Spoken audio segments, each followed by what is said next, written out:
Hi guys, well, today I want to speak to you about your faith and how your faith can make things change for you. Because I know some of you are faithless, you're hopeless, you're tired of life, everything is less. So, this morning I want to talk to you about the book of Matthew 17, verse 20, that says, "If ye have faith, nothing shall be impossible unto you." And how this verse has helped my life, especially the past 2 years of my life have been the hardest I've ever passed through.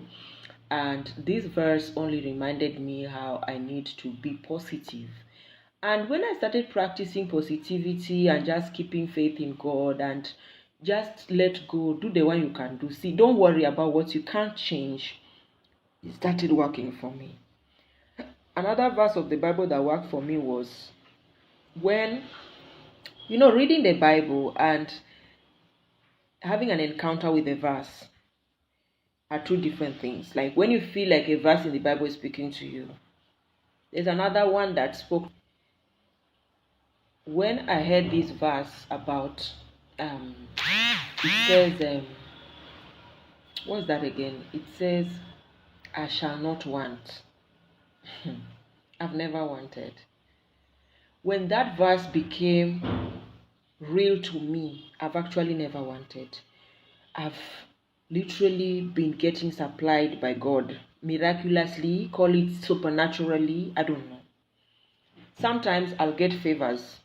People will send me money. I didn't ask for it.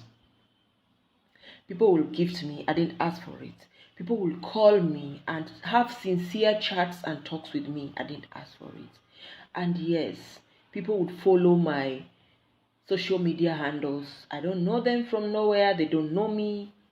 They will drop comments that are very encouraging, and you just feel like it's all rounded, okay?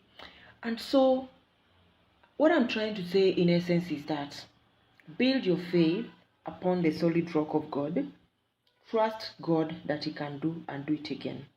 There's this song by Israel Mbonyi, that Rwandese guy. There's a verse in that song that normally says, "You have done more." Okay, I think it's a Swahili verse that normally say, umetenda, tuko na zaidi ya, like we have more than enough, more than enough examples to prove that you have done well, yeah, something like that. It's a Swahili. I'm trying to grab the words. I'm not Rwandese, but you guys know that Rwandese Swahili is on another level, okay? So the verse normally says something like, tuna ushuhuda. Exactly. Tuna ushuhuda kwamba umetenda zaidi ya upasavyo kutenda. Just have faith that God can do exceedingly abundantly in your life, for you, for your life, for you, for your family, and things will just start working for you. Okay, if God be for us, who can be against us? That's Romans chapter 8 verse 31. If God is for you, nobody can be against you. The witches and wizards in their village, they cannot be against you. Trust me when I tell you this, because the witches and wizards in my village, they're the kind of the witches and wizards that will not allow you to go to your village during the day. You enter in the night and sleep, and tomorrow very early you have left, because you don't want them to master you. You don't want them to master you. The witches are wizards in my village. Imagine, I don't live in the village, and then the day I go to the village, village, they have pit latrine, zanje. It's the day I go to the village that I kutana with nyoka kwa toilet, waiting for me.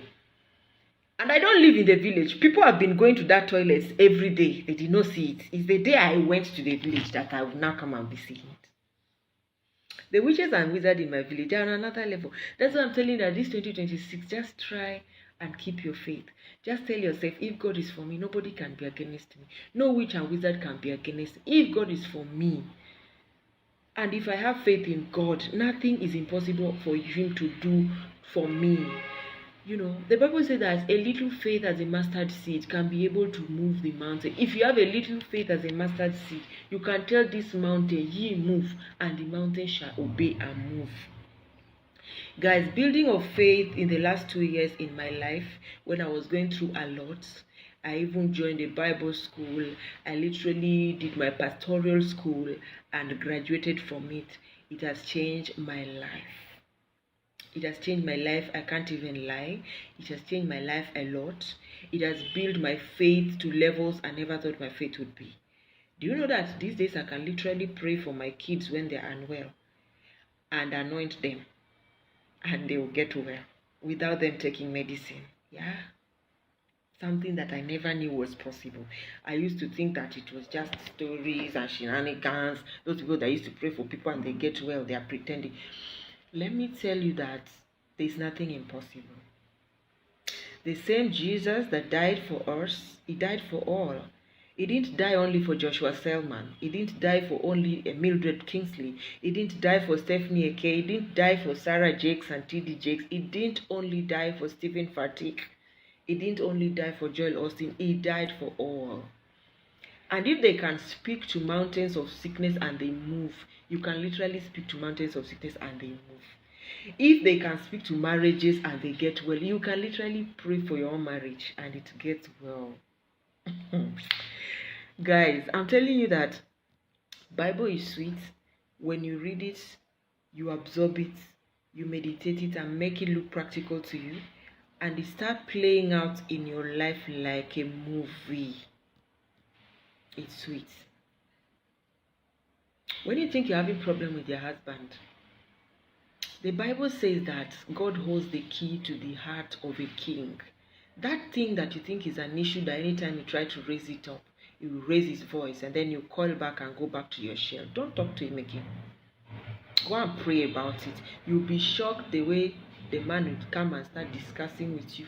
He will come and open up and start talking to you and you'll be saying, Shebi, I thought we were not talking again.